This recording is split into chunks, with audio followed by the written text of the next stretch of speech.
We're here with Heath Hensley, and I just saw you and I could see your voice, which was episode 8. And I just thought you had such a great voice. That's why I reached out to you. Can you talk to us? First of all, talk to us about this show. I could see your voice. It's brand new. It's a really great concept. How did you hear about it at first?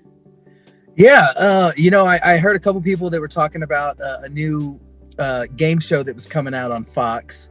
I also work as a stuntman, so I hear a lot of stuff on sets and off sets kind of thing. So I heard about that. I started trying to reach out, trying to figure out how it worked out.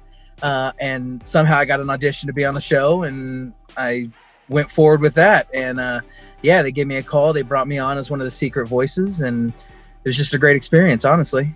So what do? They tell you guys don't give any inkling of whether you're a good or bad voice. So as the contestants are talking and the celebrity panel's talking, you're just supposed to be stoic and not make any movement with your face, right?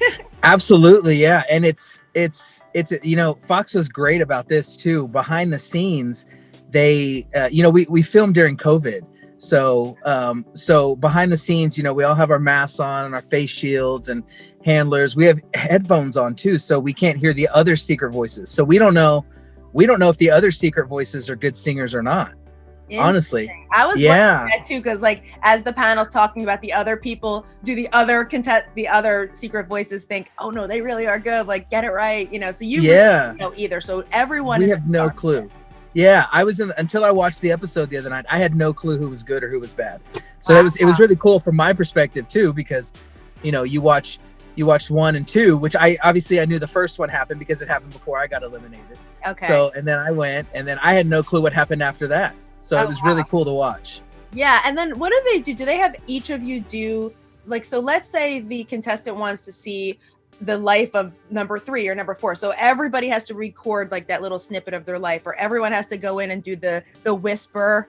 I don't understand the whisper thing, because it's not there, it's all distorted. So how is that supposed to help you? I'm not positive either. The only thing I can think of is if people have usually singers have to enunciate well. There's over enunciation, but most of the time people, when they do whisper stuff, they kind of mumble a little bit. So I imagine that when you're whispering, people can kind of tell, oh, well, they're good. But then there's people that over enunciate. I'm not real positive. I'm sure there's a method to their madness, but they make all of you do that though, right? Yeah, we all. Well, yeah, we all get to do the entire thing as if we all are the last singers standing. And then so it's pretty cool. Pick the songs that you want to sing, or do you have to learn what they want you to sing? No, yeah, we get to throw out our suggestions, and it's kind of a group thing. They make it. The cool thing is they make it more a group decision. They want you to shine. They want you to succeed at this, so they bring you into they include you in all of the decisions essentially. That's cool. Which is really cool. With your episode, Rick Springfield was on, he's so iconic. Were you excited did you want to make it to the end so you could sing with him? What was your ideal goal? Did you want the person to win the money? Did you want to sing with Rick Springfield, or did you just want to get on TV? It's crazy. I had so many mixed emotions, to be honest with you. Yeah, right? I mean, singing with Rick Springfield would be awesome. Obviously, a music superstar. Who wouldn't want to sing with a music superstar? Wanting the contestant to win money for his grandson, which is what that episode was a really cool thing. I thought that was sick. So I really wanted him to win. But also at the same time, I'm on TV a lot, obviously, just in the background. You never know I'm there, but it would have been. It's really cool to get the opportunity to sing my style of music, or show off a little bit, I guess, right, in my elimination song. So I kind of went back and forth for all of them. Yeah. That makes sense. At the beginning, I thought I want to make it to the end because I want to sing with Rick Springfield. But then when we started going, I thought I'm okay if I get eliminated, because then I get to sing a song that might wow some people, right? Which is fun, So it's like I said, mixed emotions. Yeah, I bet. That's what I was so curious about. Did you get to meet the panelists behind stage? Did you get to chat with them? We, it was during COVID, so we were very strict on guidelines. They were very good about that. We all kept our distances. We weren't allowed to talk to the panelists. We weren't allowed to talk to the singer, the the host or anything, or the contestant, that kind of thing, Yeah. which was a bummer, but I totally understand that, Like, obviously the ideal goal is to be on TV, to show people your voice, and then, promote your album and stuff. So I wonder Right. if do music producers or other people reach out to you? Like, have you heard from anybody since the show to say, hey, we like your voice? I mean, I've heard from tons of people, to be honest with you, on Instagram. Like I got hundreds of messages within the past couple of days, more than I could keep up with. I was probably up till 4 a.m. Thanksgiving night, just trying to respond to everybody that was that was giving me compliments, and I've been there's been a couple of producers in LA that have reached out via Instagram, messages, that kind of stuff. So yeah, I mean, obviously you don't know if it'll go anywhere. You don't know if there's anything, you don't get your hopes too high for that kind of stuff. But yeah, no, I've chatted with a couple of them, and we'll see what happens. Who's your ideal producer to work with, or even like music person that you would love to just coordinate and kind of roll with? That's a tough question. There's I grew up on country music. 90s country is my jam, and I started getting into R&B when I was in college. People like Brian McKnight and Boyz II Men, those guys. So but I also love soul music. I love Mark Broussard, the Louisiana Soul, and Stevie Wonder, and that kind of stuff. So to find a producer that can do everything, there's a buddy of mine lives in Nashville. His name's Forrest Whitehead. He's a great producer. He did a couple things with Kelsey Ballerini, and just phenomenal. He's got a great ear. And I'm hoping to do some stuff with him. He and I have talked about it several times. So that he's definitely someone that I'm hoping to get some records under the belt with. And so how would you describe your album? Like, what type of genre is it? Are they all your own songs? Are they cover songs? The one that's out right now they're all originals, not written by me. Okay. They're written by other phenomenal writers. And that one was produced by Dave Brainerd, is who produced that. He's also a Nashville producer. All of those are. Super? What's that? You call him a super producer? No, a Nashville producer. Oh, I thought you said he's a super producer. He's great. Yeah, he's Grammy nominated. He's a super producer. Yeah, why not? But yeah, he produced this one that's out right now. It's called The Road to Uncertainty, and he was great. Yeah, so the hope for the next one, I'm hoping to put out a record by record I mean song, obviously, by the end of December, hopefully with Forrest, that's got the country feel to it, the 90s country feel with a little bit of R&B and soul to it. Well, where are you from originally? I grew up in Texas. Oh, so you Arlington, Texas. Okay. Yes, ma'am. And then you just did you decide you wanted to be a stuntman? Like, how does that work? How do you? I did not decide that, actually. When we moved to so where do I start? After high school, I wasn't sure I wanted to go to college, but I went still. Unfortunately, I didn't really like college. I didn't do too much in the college aspect to move forward in education.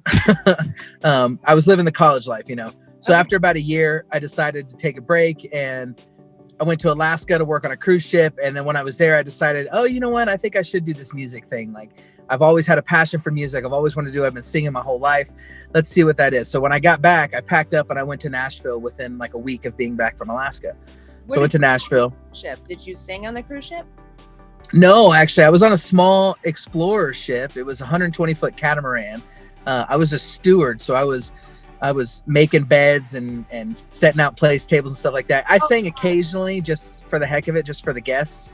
But a happy birthday and stuff like that. Yeah, like a happy birthday, or we do it like an employee talent show or something for the guests, because there was only 50 guests on the ship. So that was cool. Yeah, and so I went to Nashville. There was a lady, her name was Sharon Thorne. She was a songwriter, phenomenal lady. She passed away a few years ago, unfortunately, but great lady. And she encouraged me to move to Nashville. And so I went to, I want to say it was the BMI Awards maybe, or I don't remember. It was some kind of songwriters award, ASCAP Awards maybe. I don't remember.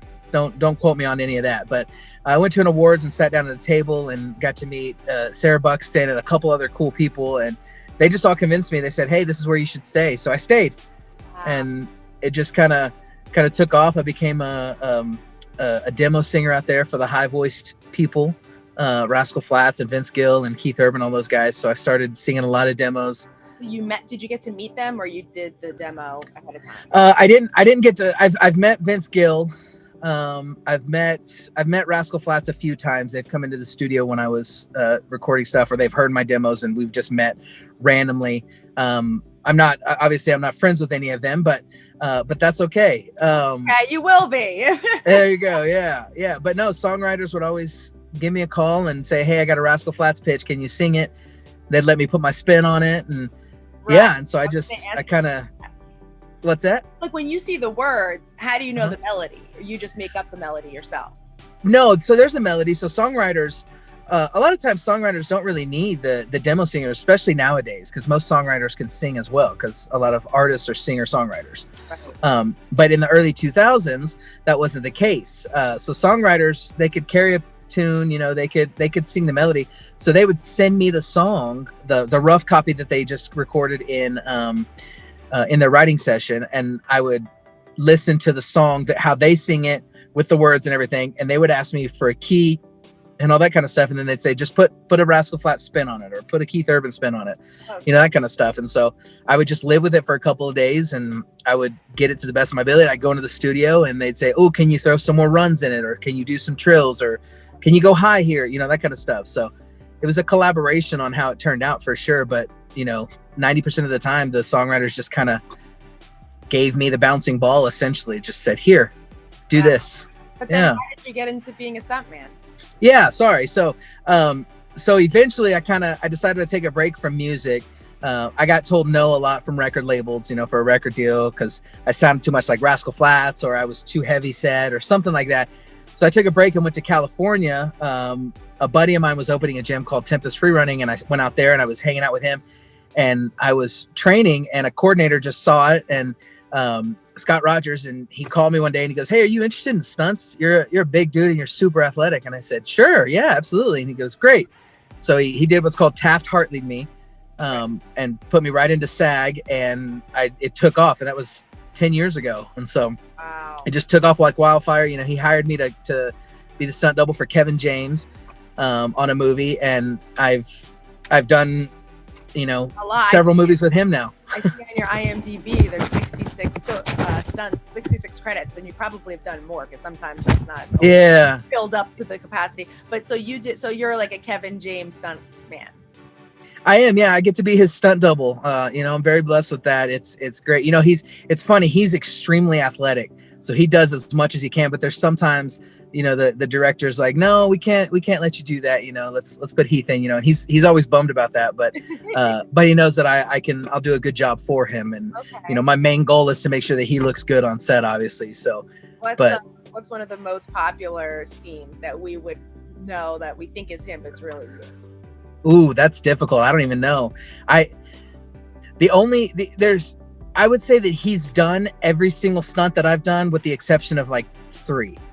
So he always does a take for every stunt. He's just, like I said, the guy's crazy athletic, and it's just he really wants to do the physical stuff. He's a physical comedian. He really wants to do all that kind of stuff. I got to jump out of a helicopter into water on a movie called True Memoirs of an International Assassin.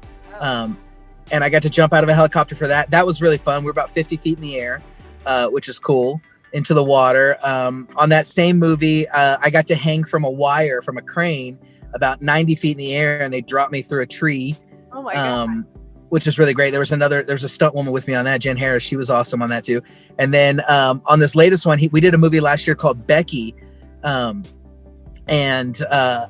Kevin's character gets set on fire, and so I got to do that, which I love fire stunts. So, oh my God, yeah, perfect person. I mean, God, yeah, most people, hell no, don't, like this is for me. Yeah, I've seen it. I mean, I've done some acting in my day, but like I was on the set of Creed when they were filming. Okay. Creed movie, and I watched the stuntman do all the stunts like in the ring, you know, so Sure. all the actual actors go in and do it too, but they coordinate stuff, and it just seems like it's just a lot of work, and it's very tiring. You know, I could just see that happening because you're taking the brunt of it. Like they come in after and do the one, Yeah, like really rehearsing it and doing it. yeah, yeah.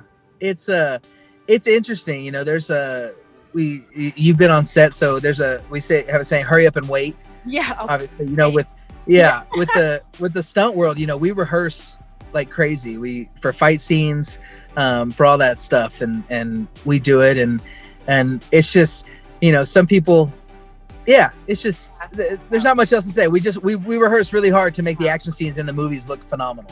And it's kind of cool. You were in the right place at the right time. You know, you're at the gym, you're working out. Yeah. Did you kind of have a feeling since you were in LA that like did you want to be discovered for your singing? Did you have any inkling you'd be discovered to being a stuntman?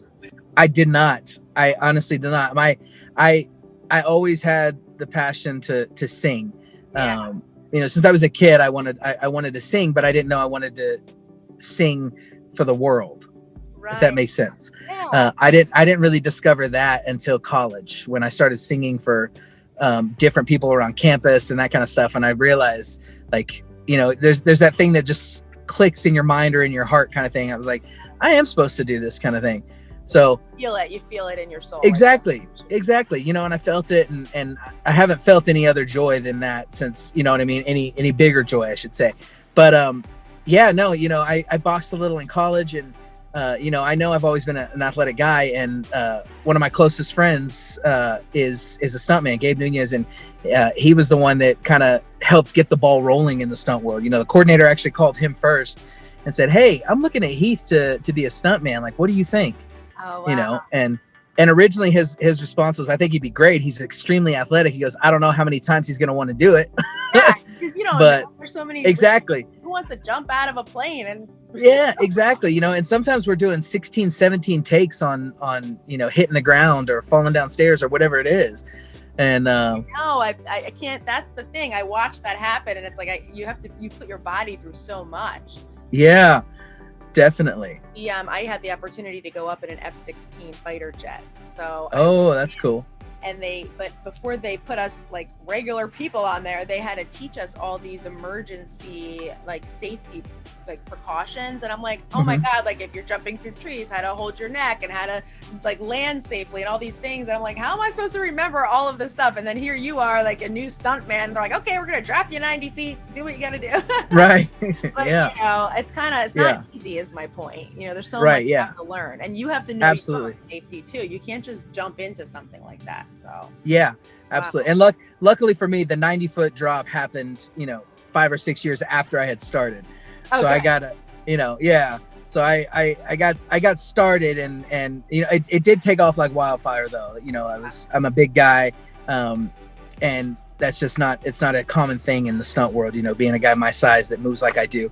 And that's not being, you know, conceited. It's just stating facts. Yeah, just the facts. So that's funny. Is there a fun fact about you, speaking of facts, that we don't know? Like, what's a fun thing? Do you have any hidden talents other than singing? I don't think so. I used to be able to honk like a bike horn, which isn't that big of a talent.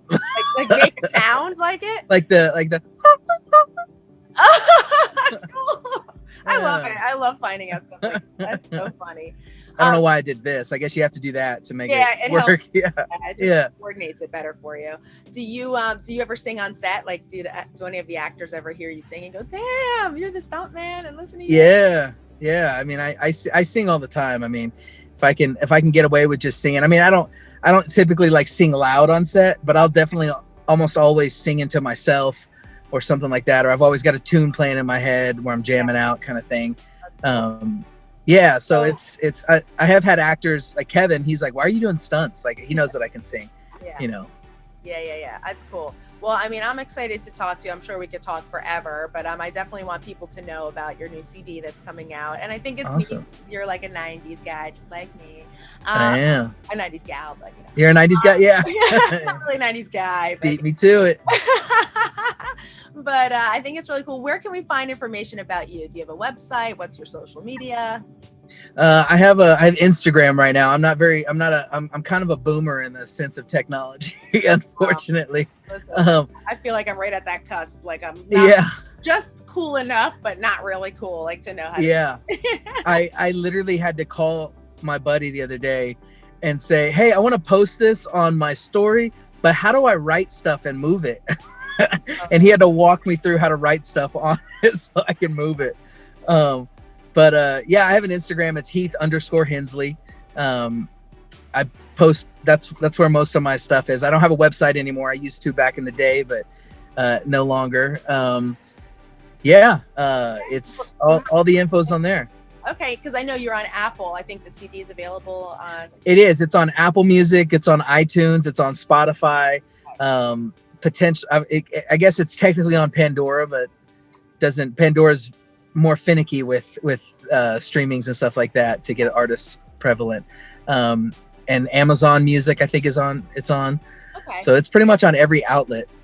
Okay, so we will find it. Well, Heath, I had a great time chatting with you. Is there anything else you want to tell people? Any advice you want to give people, especially people that want to be in the stunt world or even in the singing world? That's a tough question, because the reason it's tough for me is because I didn't get into either one of them in the conventional way. Right. You know what I mean? I was not unfortunately, but I was right place, right time for both of them. Yeah. You know, for music, I went out with some friends to karaoke one night, and a songwriter was sitting there and he heard me singing. He was like, dude, I loved it. He goes, I know you think that I'm drunk right now, but I'm not. Here's my card. Call me tomorrow. We'll talk. And I went in and I did a demo for Jared Neiman and Richie Brown and Justin Lance. And that's when it took off. Like I did it, very quickly after moving to Nashville. So it was just right place, right time for that. And then with stunts, again, right place, right time. The coordinator saw me moving and was like, hey, I got an idea. So, I will say that once you're in it, it's extremely hard work to stay prevalent, to stay on people's minds. Like you have to constantly be on people's minds. With music, it's all about networking. It's all about, honing in your craft. I don't play any instruments. I don't play guitar. I don't play piano or anything like that, which I wish I did. But I know at times I used to talk to, when I would talk to record labels and such, when I have showcases or have meetings and such, they would always ask me why I don't play it. And I say, well, my instrument is my voice, and I want to focus solely on that instrument instead of having another one to distract me. So that's what I always do, whether it was a cop out or not. That's what I believed. So that's good. It kind of helps you focus on the one thing, because to learn multiple instruments, you I feel like have to do that at a younger age, or have to have grown up. Yeah. Otherwise, to do that now, you'd be taking away the focus. Yeah, absolutely. It's for me, in the music world, I got told to know a lot for two reasons. One, because I sounded a lot like Rascal Flatts at the time. And two, because of my size. I've always been a big guy, and at that time, the country music world wasn't ready for a big artist. I don't think a heftier artist, now they embrace them. So I may have just missed my time kind of thing, just been a little too early. But I let the no's discourage me. And so that's when I switched careers, basically, when it happened. So I guess if I had to say anything, I would say, don't let no's discourage you. Like if you think you're meant for it, if you're passionate about it, if you feel in your heart that that's where you're supposed to be, then keep driving and keep pushing and kick and scream all the way, as far as you can go, and don't let the no's turn you a different direction. I love it. Thank you, Heath. That's great. Yeah. Thank you so much for your time. Heath Hensley, and I played the Stuntman on I Can See Your Voice. Ain't too proud to please, baby, please don't let me go, don't you go. Drop the mic. Oh my God, give it up. Being a stuntman is my persona. I mean, being a musician is my persona, so I'm like an onion. There's several layers to me. He is a stuntman in Los Angeles, but he sings in Nashville. Oh. Now that just doesn't match. Anytime I sing to somebody, they're completely floored by the voice that I have that comes out of the body that I have. I'm gonna go with Stuntman. Yes. Lock it in. I'm locking him in. I'm locking him in. Stuntman, let's see your Ain't no sunshine when she's gone. Ain't no sunshine when she's gone. She's always gone too long. Any away. Yeah, sing, Stuntman, sing it. If I got to do more singing and less getting hit by cars, that'd be awesome. I think you'll be doing less stunt work after this. Give it up for the stuntman. Amazing.